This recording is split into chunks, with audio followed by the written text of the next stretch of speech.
늦은 밤 한 가정집 거실, 아이를 낳는 여성이 어딘가로 전화를 하려고 하자 흰 옷을 입은 사람이 갑자기 폭행을 시작합니다.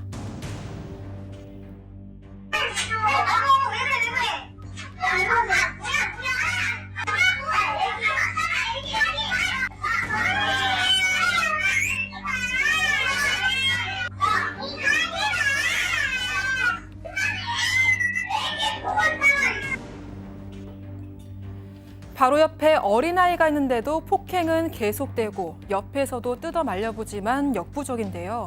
결국 아이는 옆에 서서 어른들을 지켜보며 서럽게 울고 맙니다. 대체 이 집안에서 무슨 일이 벌어진 걸까요? 자, 2살, 7살 꼬마들이 지켜보는 앞에서 그 엄마를 저렇게 무지막지하게 폭행을 한 겁니다, 교수님. 네, 지난 1월 31일 밤에 있었던 일인데요. 제보자께서는 둘째 아이와 7살 아이를 키우는 엄마입니다. 둘째 아이가 이제 너무 어리니까 방에 들어가서 재우려고 아이를 이제 방에 데려가서 잠이 들었어요. 아기를 재우다 본인도 잠이 들었어요. 그런데 조금 있다가 뭔가 막 이렇게 인기척이 느껴져가지고 눈을 떴더니 너무 여러 명의 여자들이 자기를 보고 있는 거예요.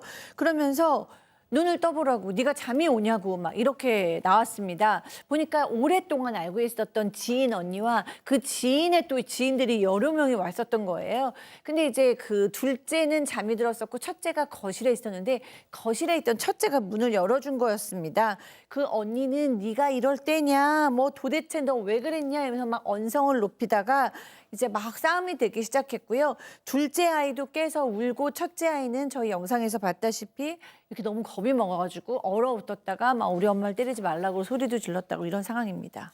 자, 금요일 밤에 벌어진 저런 난데없는 폭행 사건. 자, 체크포인트 짚어보죠. 아는 얼굴, 이게 무슨 얘기인지 제보자 얘기 직접 들어보시죠. 그 둘째를 재우러 이제 안방에 데려가서 재우면서 이제 제가 같이 잠에 들어있었고 저희 딸이 이제 초인종이 울리니까 인터폰에는 이제 아는 얼굴이니까 문을 열어줬는데 그 뒤로 이제 그 사람들이 뒤로 막 같이 들어왔다고 하더라고요. 그때 핸드폰으로 경찰에 신고하려고 하니까 이제 그때부터 막 때리고 그러면서도 이제 저는 이제 아기를 안고 있으니까는 금요일 밤 10시에 초인종이 딱 울렸어요. 근데 첫째 딸이 인터폰을 딱 보니까 엄마의 친한 언니, 그러니까 이모였죠. 그래서 안심하고 문을 열어준 겁니다. 맞습니다. 제보자 따르면 당시 지인은 부엌에서 설거지를 하고 있었습니다. 그리고 밤 10시쯤 초인종이 울려서 이 딸이 확인을 했는데 아는 얼굴이어서 문을 열어줬던 건데요. 이 언니라는 사람은 친구 2명을 데리고 왔습니다. 그런데 제보자가 잠든 걸 알고도 방에 들어갔다고 합니다. 이 제보자가 깨서 아이가 자야 하니까 방에서 나가달라고도 했지만 듣지 않아서 말다툼이 벌어졌고요. 결국 아이도 깨서 울었고 이 제보자가 아이를 안고 밖으로 나와서 경찰에 신고를 하려고 했습니다. 그런데 언니의 친구 중 한 명이 이 제보자의 뺨을 때렸고 이걸 시작으로 무차별 폭행이 가해지기 시작을 했습니다. 옆에서 말리는데도 그 친구의 폭행은 멈출 줄 몰랐다고 하고요. 제보자의 7살 딸이 지켜보다가 엄마 때리지 마 이렇게 소리치면서 서럽게 울기도 했습니다. 결국 경찰에 신고는 했는데 홈캠을 살펴보면 경찰이 오기 전에 폭행 가해자가 바닥에 떨어진 핏자국을 닦고 집을 떠났습니다. 경찰이 왔을 땐 그 언니와 또 다른 친구 한 명이 남아서 조사를 받았다고 합니다. 자, 제보자 얘기에 따르면 술 냄새가 많이 났었다. 여자 3명이 술을 마시고. 자, 그럼 도대체 폭행의 동기가 뭔지가 궁금합니다. 일단 이런 거예요. 제보자하고 이 언니라는 사람하고 한 10년 넘게 알았던 사이라고 하는데 그 최근에 그 금전 문제가 좀 있어가지고 사이가 한동안 또 소원해졌답니다. 그런데 그 언니라는 사람이 연락을 해서 아이 돌잔치니까 오라고 초대를 했대요. 그래서 이런저런 얘기를 하다가 그 언니가 형부하고는 이혼을 했고, 사실 이제 오래 알게 된 사이다 보니까 형부도 알고 있었답니다, 제보자분이. 근데 형부하고 이혼을 했고 새로 이제 다른 연인을 만나고 있는 그런 단계라고 그렇게 얘기를 들었답니다. 그래서 그러면 또 형부도 아니까 거기 같이 가기도 불편하지 않겠습니까? 다른 연인이 온다고 하니까. 예. 그래서 안 가고 돈만 이렇게 보냈다 이렇게 얘기를 합니다.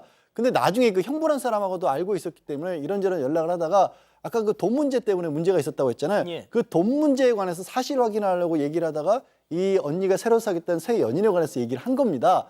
근데 문제가 이게 이혼이 완전히 된 게 아니라 이혼 중이었던 거고, 이 형부는 그 자기 아내에게, 그러니까 이 제보자의 언니에게 다른 사람이 생겼다는 걸 몰랐다라는 겁니다. 그러니까 이제 형부는 또 그 언니하고 뭐 다투는 과정에서 너 이혼도 안 됐는데 왜 뭐 만났냐 이런 식의 다툼이 있었을 거 아니에요. 그게 이제 너 때문에 그러면 이제 언니라는 사람은 제보자 너 때문에 그 집안에 분란이 생겼다라는 식으로 여러 차례 연락을 하고 결국에는 뭐 욕설과 협박을 하다 못해서 갑자기 지금 보신 것처럼 제보자 언니라는 사람뿐만 아니라 친구들 몇 가지 그렇게 제보자 집으로 쳐들어와서 그 중에 하나가 폭행을 저질렀던 겁니다. 자, 언뜻 들으시면 아유, 이 피해자 제보자도 뭘 남의 가정사에 대해서 그렇게 얘기를 했느냐 그렇게 생각하실 수도 있어요. 그런데 이 가해자 언니란 사람 그 부부와 오랫동안 알고 지냈다 보니까 그 그러니까요. 가해자 언니도 알고 그 남편 그 형부라는 사람하고도 워낙 막역했기 때문에 네. 그냥 어떻게 얘기가 나온 겁니다. 또 본인도 어느 정도 그 부분은 좀 실수되는 부분을 인정하긴 합니다. 그럼에도 불구하고 다짜고짜 찾아와서 폭행을 가하는 모습, 특히 아이들이 있는 데서 엄마가 폭행 당했지 않습니까? 그게 좀 너무 충격적이라고 합니다. 폭행 당시에는 잘 기억이 나지 않았는데 뺨도 맞고 머리도 뜯기고 뭐 발로 치고 이래서 폭행 직후에 바로 병원에 가지 못하고요. 다음 날 아이들 때문에 병원에 가보니까 충격적이었습니다. 상태가 매우 심각했는데요. 지금 다리 절단할 수 있다고 병원에서 얘기도 들었고요. 예? 평생의 후유장애가 남을 수 있다는 얘기도 들었습니다. 늑골 골절하고 다리 근육 파열 등의 전치 8주 진단을 받았다고 합니다. 자, 영구 장애, 다리 절단 가능성까지 나왔을 정도로 폭행의 피해 정도가 너무 심했습니다.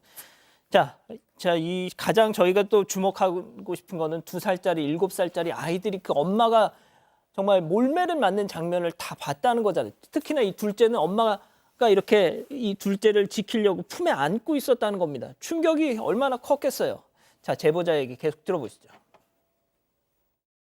그날 저 오후에 막 애기가 막 구토도 하고 큰아이도 막 무서워서 조그마한 벨소리에도 막 엄마 그 이모도 또 오면 어떡하냐 막 하고 그 이후에도 밤마다 울면서 이제 엄마 내가 문 열어줘서 엄마가 이렇게 다쳐서 우리가 떨어져 사는 거냐면서 막 울기도 하고 경기도 많이 일으키고. 자, 교수님, 이거 좀 설명 좀 해주시죠. 네, 지금 두 아이가 다 충격을 받았고 공포심을 느끼고 트라우마가 있는 것 같아요. 왜냐하면 첫째 아이는 일단 영상에서 보듯이 계속해서 우리 엄마 때리지 마 이러면서 아이가 계속 울고 소리 지르고 합니다. 그런데다가 본인 스스로를 자책하는 상황이에요. 왜냐하면 이 아이의 기억에는 아직 7살이기 때문에 내가 저 이모들 문을 열어줬고 저 이모들이 들어와서 우리 엄마를 심하게 때렸고 우리 엄마가 많이 다쳤고 그래서 지금 병원에 가지고 우리가 떨어져 살고 있다. 요 일련의 간단한 과정밖에는 아이가 모르죠. 뭐 앞뒤에 무슨 금전 문제가 있는지 모르는지. 그렇기 때문에 시작이 내가 문 열어준 거구나라고 생각을 해서 굉장히 죄책감을 느끼고 있는 것 같아요. 실제로 아이를 봐주시는 분에 따르면 아이가 그 놀이를 할 때도 뭐 경찰을 불러야 돼. 우리 엄마 응급 상황이야. 응급실로 실려가게 맞았어. 뭐 이러고 혼자서 중얼거릴 때는 난 죽고 싶어. 내 잘못이야. 이런 얘기를 한다는 거예요.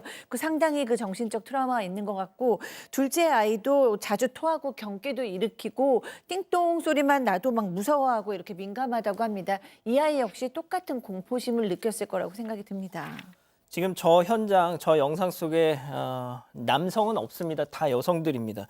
자, 그런데 양 변호사님 지금 수사가 제대로 이루어지지 않고 있다고요?